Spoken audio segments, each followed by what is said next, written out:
Gente, inicialmente, muito obrigado pela oportunidade de nos reunirmos novamente. Gostaria de deixar um beijo no coração de todos. Vejo aqui a Selma, o Osório também. Meus amigos, um beijão no coração de vocês. Enfim, de todos. Nós gostaríamos hoje de fazer não uma exposição, mas nós gostaríamos de fazer mais uma reflexão em torno desse tema que vai girar entre dois grandes paradigmas da nossa existência. De um lado, o paradigma espiritualista, mas o paradigma espiritualista do exagero.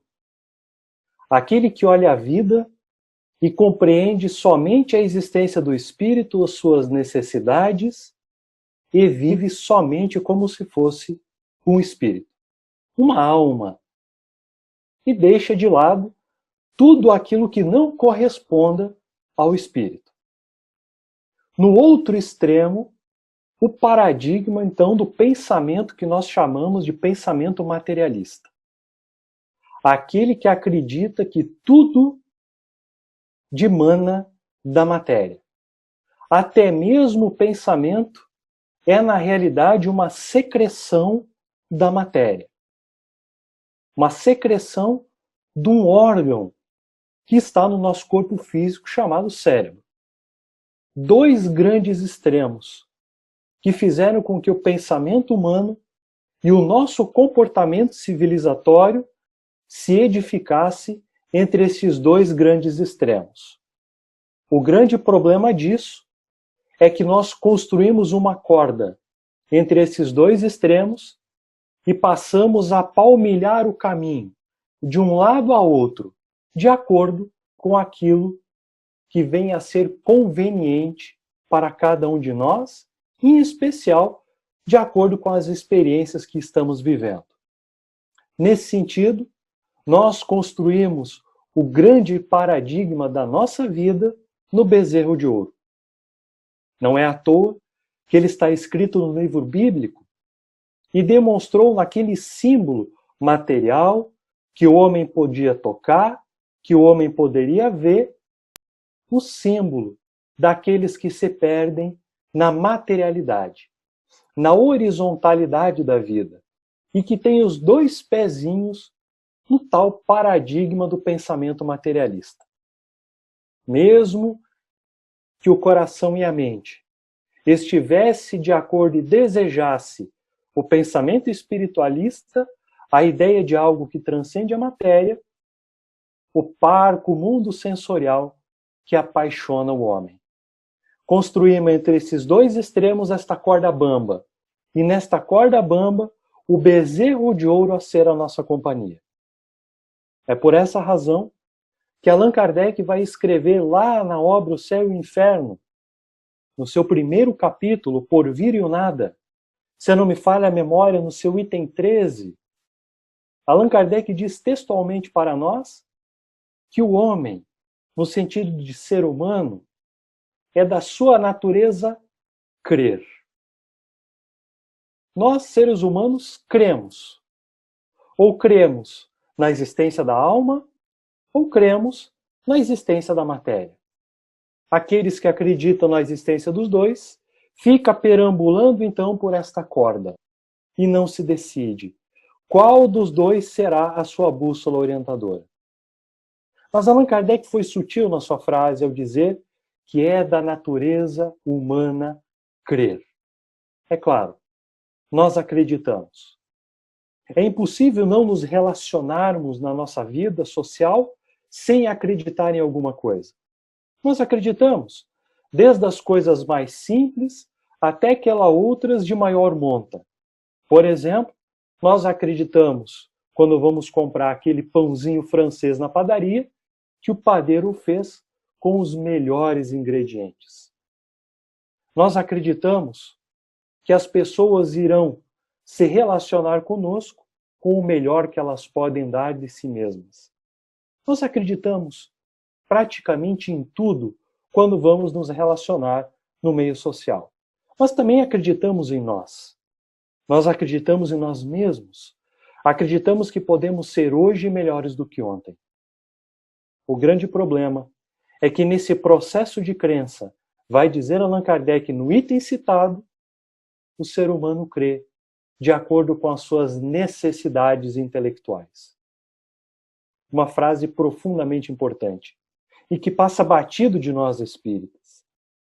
Necessidade intelectual aqui não tem a ver com inteligência, não tem a ver com QI, não. Necessidade intelectual tem a ver com relação. A ideia que eu faço de mim, o que eu acredito de mim mesmo, o que é real para mim, mas também o que eu acredito que seja real do mundo, o que é o mundo real para mim. Como eu acredito que este mundo real é e como eu gostaria que de fato o mundo fosse. E como eu travo o relacionamento com o mundo, se o mundo fosse realmente bom. O problema é que nesse relacionamento, o mundo não é como nós esperamos. E aí nós ficamos nos relacionando com o mundo que apresenta realmente coisas, situações e problemas que nós não gostaríamos. Cremos de acordo com as nossas necessidades intelectuais. Aquilo que esperamos e expectamos do mundo e aquilo que de fato o mundo entrega para nós. De um lado, acreditamos nas pessoas. Acreditamos naquilo que transcende a matéria. Nos sentimentos que transcendem todas as expectativas pueris da matéria. Acreditamos no amor. Acreditamos no perdão. Acreditamos na bondade, na indulgência, na beneficência. Mas também nós nos relacionamos com pessoas para nos aproveitarmos de situações. Quem aqui nunca se aproveitou de uma situação? Quem aqui não construiu um relacionamento social esperando algo em troca? Os dois grandes paradigmas presentes na nossa vida. De um modo tão profundo, que estamos vivenciando nestes 2 últimos milênios, desde a ida de Jesus na crucificação, uma nova proposta. Deixarmos os nossos olhos, quanto bússola orientadora da vida na matéria, compreendendo que ela é unicamente para o nosso aprendizado, para termos uma bússola verdadeira, a bússola que transcende as expectativas do mundo sensorial, aonde realmente importa, aonde os nossos tesouros deverão ser acumulados. Uma vida de imortais. Somos todos imortais. Mas precisamos aprender a viver assim.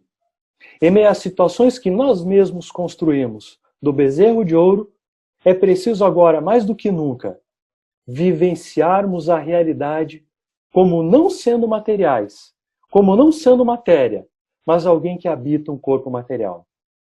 E que habita para aprender, mas também para colaborar no processo educativo. Vivenciamos uma quebra de um grandioso paradigma.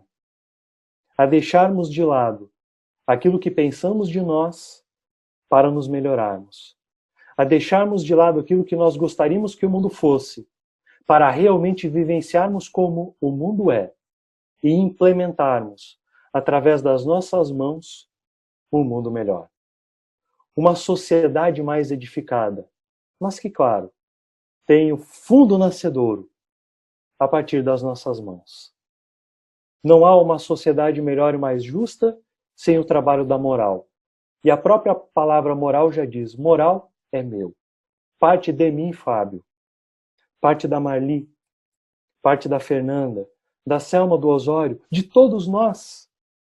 Se queremos um mundo melhor, deveremos mostrar para o mundo que a matéria é instrumento educativo. Que nós já nos perdemos demais na matéria. E que precisamos nos reeducar, mostrando para os outros como é o processo de reeducação, nos reeducando. É por essa razão que Allan Kardec disse que nos relacionamos de acordo com as nossas necessidades intelectuais. E é também por esta razão que o verdadeiro espírita é aquele reconhecido por inovar-se, por alterar a si mesmo e por domar as más inclinações. Quando Jesus vai contar uma parábola no Evangelho de Lucas, capítulo 20, ele vai dizer, capítulo 12, ele vai tratar a respeito da herança exatamente nesse paradigma materialista que todos nós estamos vivenciando. Ele vai tratar a respeito de dois homens que queriam dividir a herança. Ele inicia a parábola, e ao iniciar a parábola, ele diz uma frase enigmática, e que deveria a nós cristãos ressoar a todo bendito e santo dia, quando levantamos da nossa cama. Diz textualmente assim: e Deus lhes disse, abre aspas, louco, hoje te será pedido a tua alma, e o que tens feito da tua vida para quem será? Se nos perguntássemos isso a cada momento e a cada instante da nossa vida, pensaríamos melhor a respeito de sermos gestores das nossas escolhas e de deliberarmos decisões. Aonde gostaríamos de chegar? O que eu fiz até agora me levou a me tornar o quê? O que eu estou desejando de mim hoje me levará até onde? Louco. Esta noite te pedirão a tua alma, e o que tens feito para quem será? É assim que nós encontramos, por exemplo, pessoas que têm um poder financeiro bom, capazes de ir aos melhores restaurantes, comprarem um prato da mais alta e requintada gastronomia. R$ 1.000 um prato. Mas não conseguirem comer dele, porque choram compulsivamente. Assim, cada um de nós também coloca a sua cabeça no travesseiro, todas as noites. E não perguntamos se o travesseiro é de pena de ganso, ou de pena de galinha, ou de pena de nós mesmos. A cabeça vai pesar de acordo com a nossa consciência. De algo que transcende a matéria. De algo que transcendeu todas as expectativas do pensamento materialista, mas também do pensamento espiritualista, que não deu valor à matéria, às relações que se estabelecem no mundo material. Talvez em meio a lágrimas, deste peso no travesseiro, da cabeça pesada, que algumas vezes nos damos conta de que aquele dia só valeu a pena pelo bom dia, pelo boa tarde, ou talvez por um beijo de boa noite que recebemos de uma pessoa, porque todo o resto foi de uma frieza impiedosa e que na balança da vida talvez não tivesse valido a pena tê-lo vivido. Passamos a compreender que a vida espera de nós algo muito maior do que a matéria ou do que crença na alma. Muito mais do que isso. Há uma história contada por Lewis Carroll, pseudônimo de Charles Dodson, chamado Alice no País das Maravilhas. Quem não conhece essa história da Alice, quando sai do mundo real e vai viver um mundo imaginário, um mundo cheio de situações e de coisas enigmáticas? Todos nós vivemos como Alice de vez em quando. Esperamos um mundo melhor? Pintamos quadros coloridos do mundo que nós esperamos que fosse realmente o mundo ideal? O mundo onde nós gostaríamos de nos relacionar? Bem, nessa história, Alice está perambulando, está caminhando por um caminho, e em um momento, ela encontra um gato que tem um nome bastante estranho, Cheshire. Está sobre uma árvore. Alice sozinha, solitária. E o gato, também sozinho, solitário. Ela para, olha para o gato e diz: o senhor poderia me ajudar? Engraçado, na história o gato fala, mas nós também falamos. Quem não fala com um quadro, com um retrato, com uma fotografia? Quem não fala com uma imagem? Quem não fala com o nosso animal de estimação? Quem não fala com a imagem que nós tiramos da vida de 30 anos atrás? Tratando das nossas mágoas, que nasceram talvez a essa época?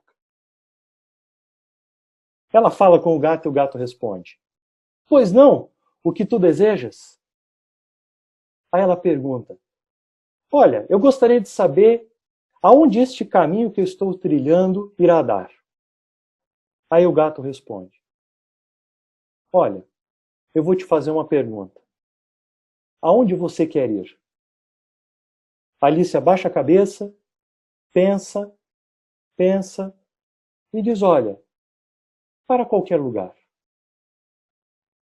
Quem de nós não deseja ir para qualquer lugar? Às vezes deixamos que a vida nos leve. Às vezes deixamos que a vida nos conduza. Situações e problemas nos conduzindo como passivos.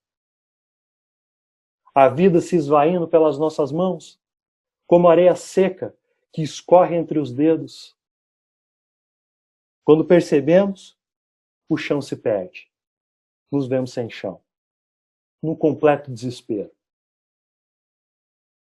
E aí, na história, o gato olha para Alice e diz assim: olha, para quem não sabe aonde quer ir, qualquer caminho serve.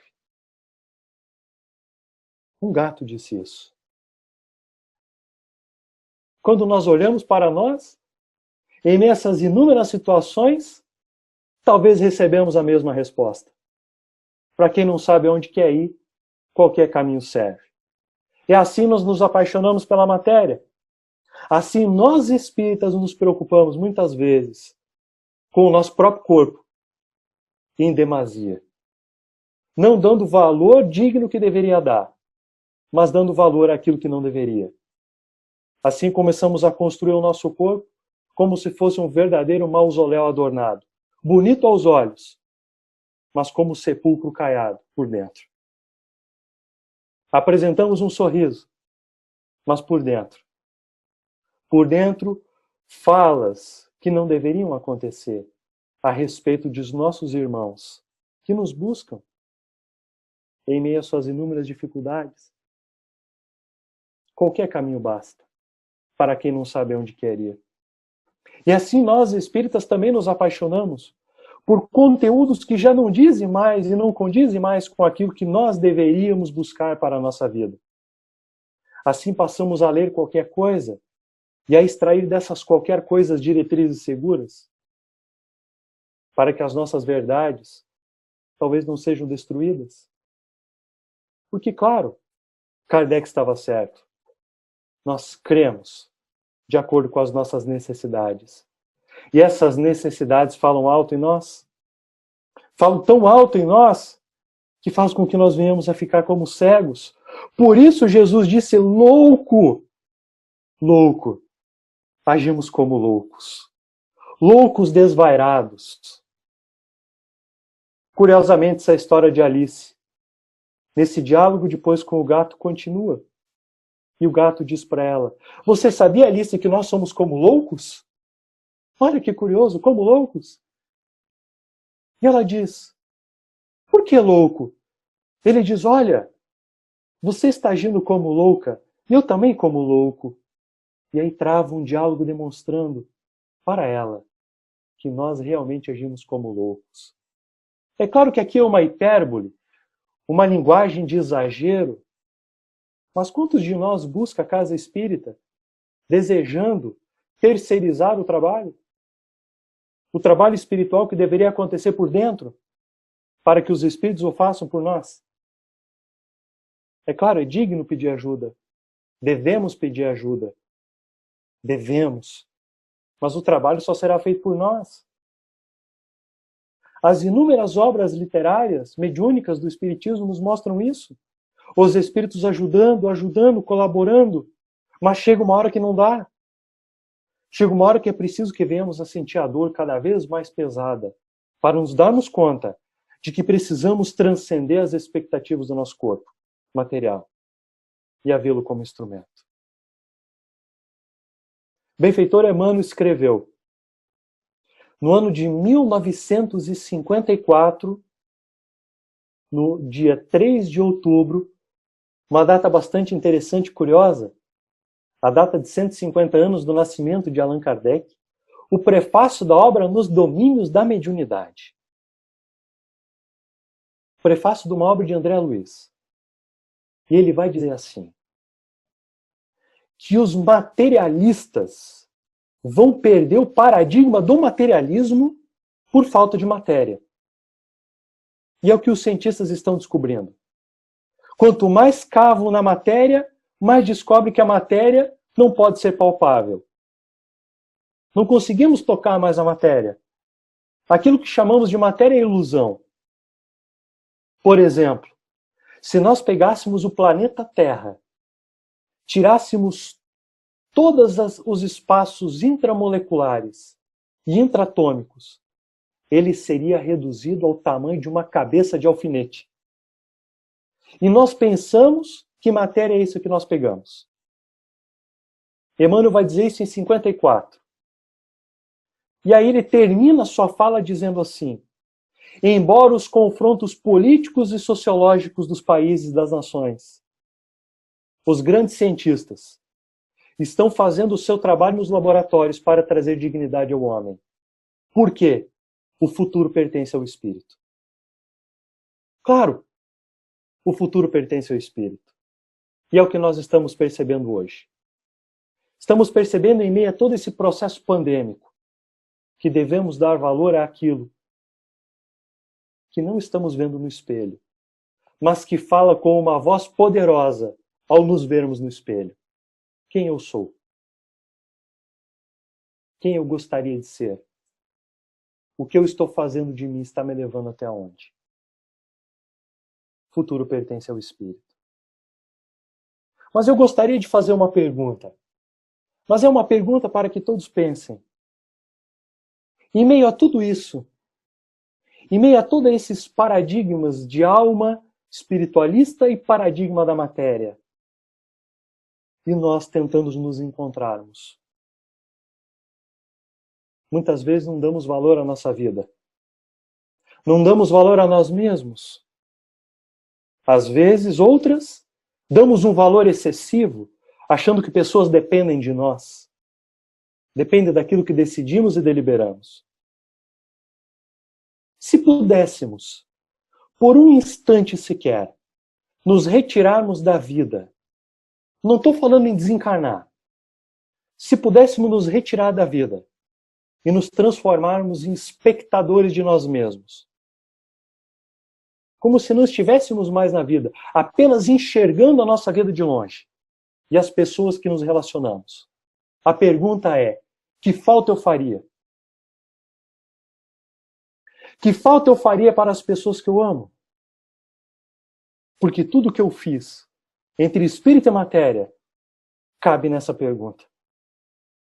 Que falta eu faria para as pessoas que eu amo e para as pessoas que me amam e que dariam a própria vida por mim? Que falta eu faria a elas?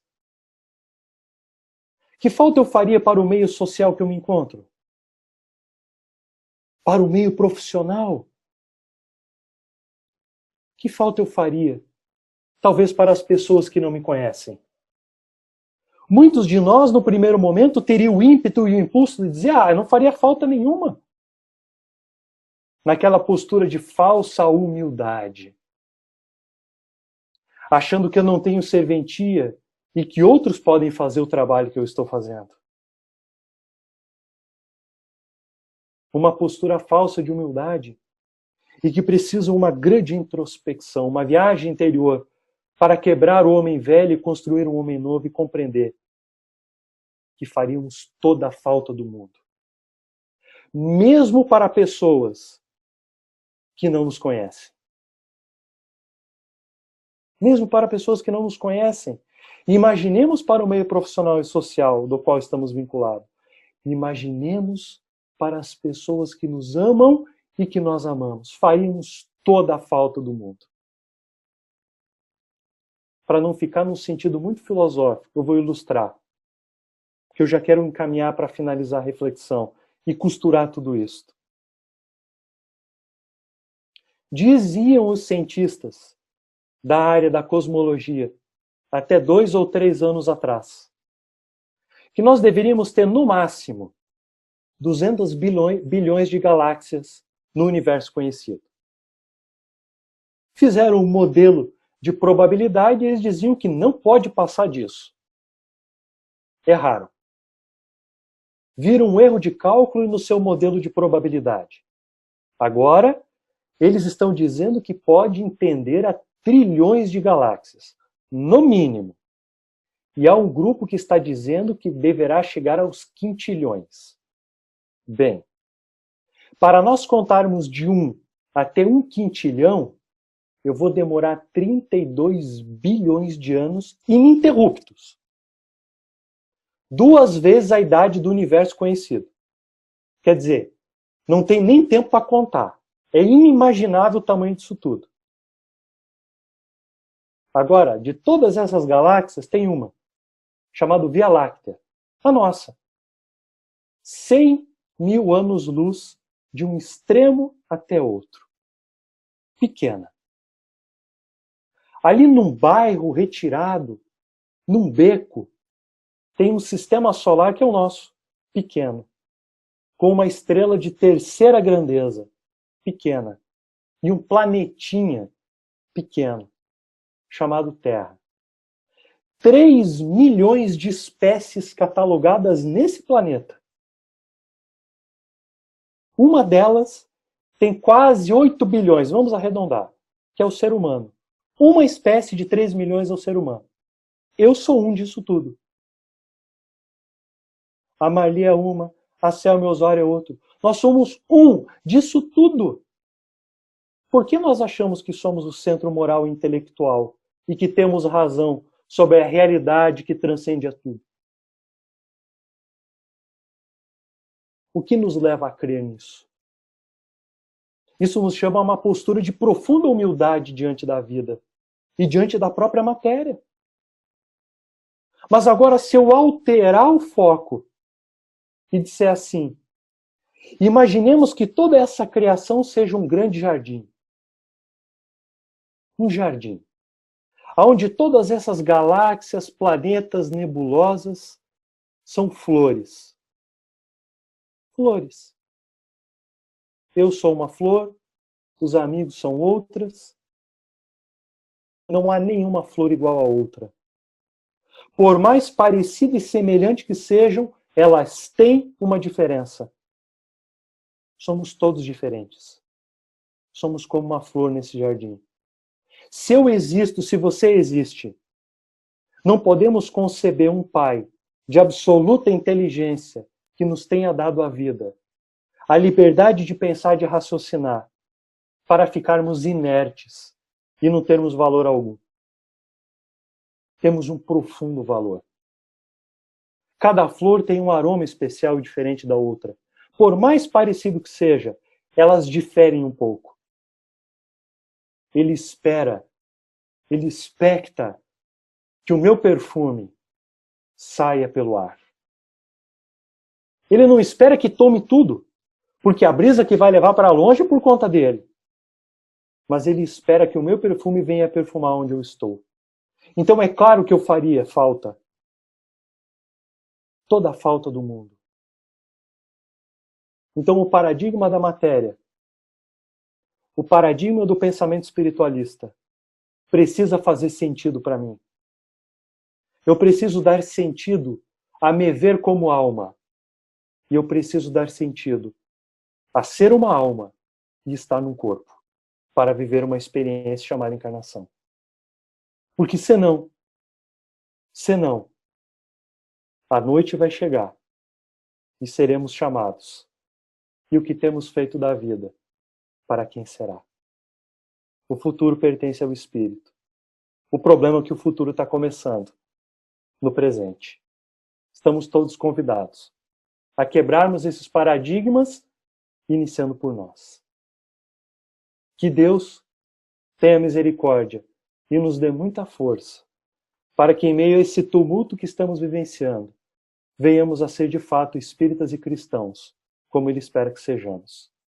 Meus amigos, muitíssimo obrigado.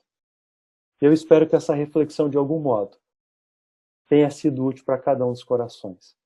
Um beijo em cada um de vocês. Muito obrigado.